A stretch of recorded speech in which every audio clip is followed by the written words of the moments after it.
Bismillah ar-Rahman ar-Rahim. Assalamu alaikum. It's me Sayyid Saklan from Belt One Road Media, and today we are at the office of All Pakistan Chinese Overseas Youth Federation, Karachi sector, and our guest is the youngest elected member of Provincial Assembly, Mr. Adil Ahmed. Sir, thank you very much for your precious time.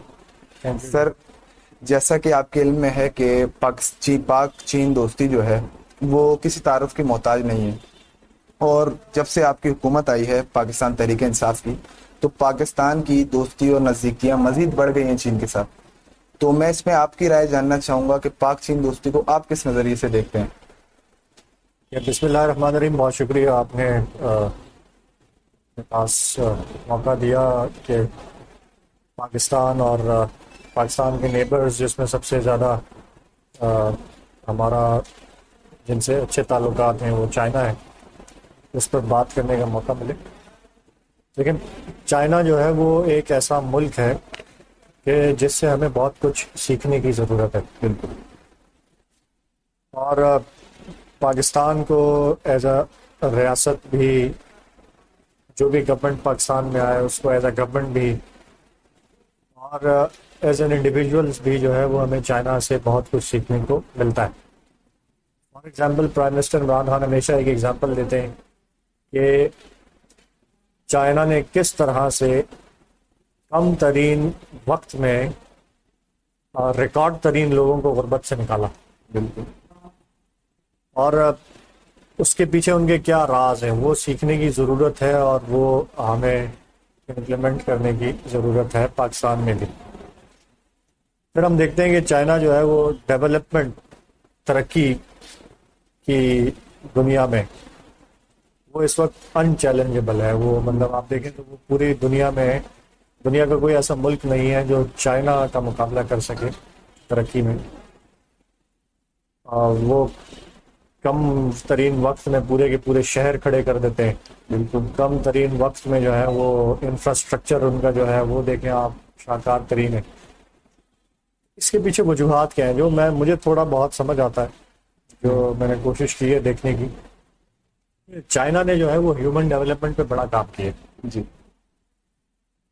مثال کے طور پر ہم پاکستان میں دیکھیں تو پاکستان میں talent یا skills یا ان چیزوں کی کمی نہیں ہے، لیکن ہمارا جو اسٹرکچر ہے جو ہمیں اپنے نوجوانوں کو اسکلز ڈیولپمنٹ پہ کام کرنا چاہیے وہ صفر کرتے ہیں. بالکل.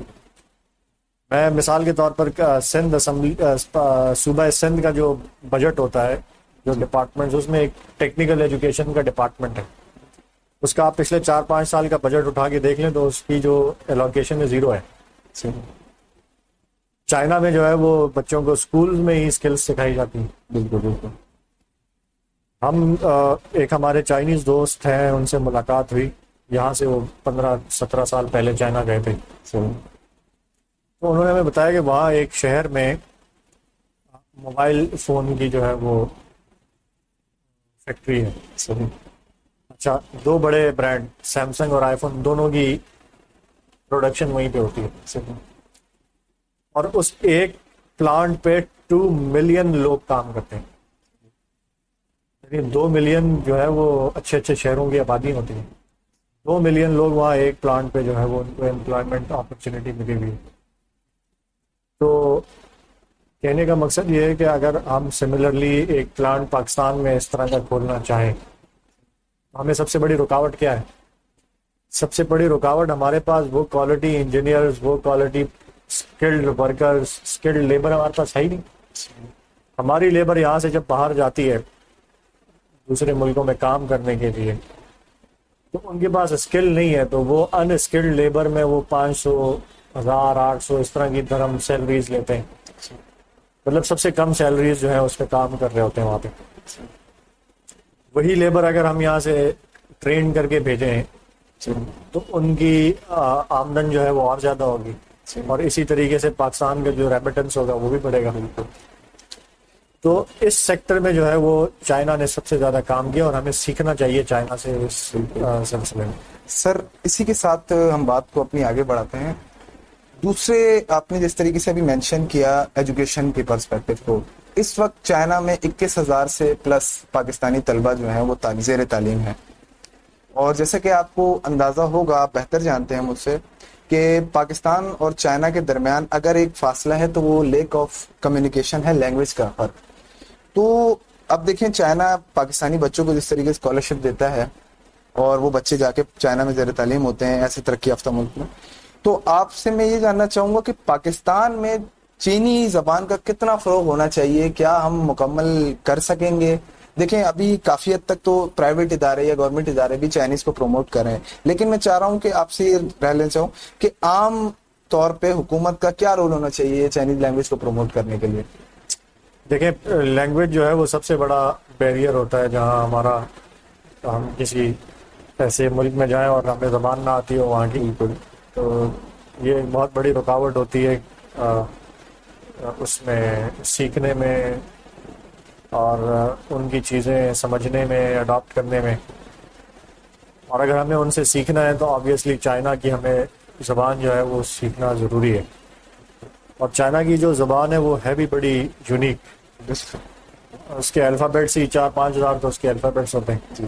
اور پھر ان کا یہ ہے کہ ایک خاص ایج سے اگر ہم بچوں کو سکھانا شروع کریں گے تو وہ سیکھ سکیں گے. اگر ایک ایج لمٹ کراس ہو جائے تو پھر وہ ہم سیکھ بھی نہیں سکتے. چائنیز لینگویج مشکل ہو جاتا ہے سیکھنا، تو خیر سیکھ سکتے ہیں لیکن بہت مشکل ہو جاتا ہے.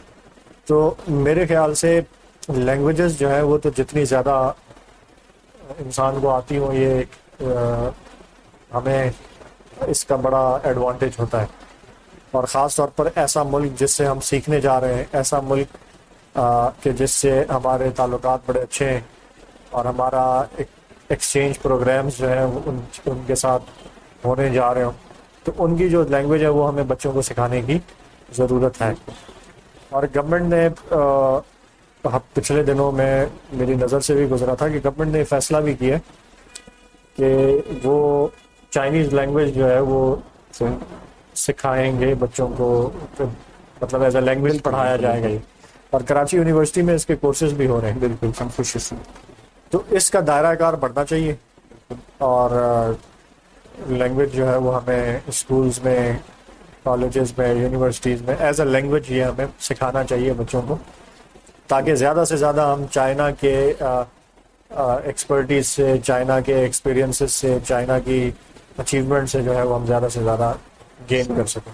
اچھا سر، اس کے ساتھ ہم لاسٹ کوشچن یہ ہے کہ جس طریقے سے ہماری ایسوسیشن ہے all Pakistan Chinese overseas youth federation ہے، یہ پاکستان اور چائنا کے درمیان کلچر کو ڈیولپ کرنے کے لیے کام کر رہی ہے، پاک چین دوستی کو مزید بہتر بنانے کے لیے کام کر رہی ہے. اس کے ساتھ ساتھ آپ اس کے رول کو کیسے دیکھتے ہیں؟ اور حالیہ دنوں میں جو کووڈ-19 پینڈیمک میں چائنا نے پاکستان کی مدد کی، اس کو آپ کیسے دیکھیں گے؟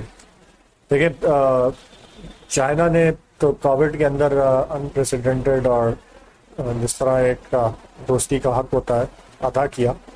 گورنمنٹ آف پاکستان کے ساتھ ڈے 1 سے ان کی کولیبوریشن رہی.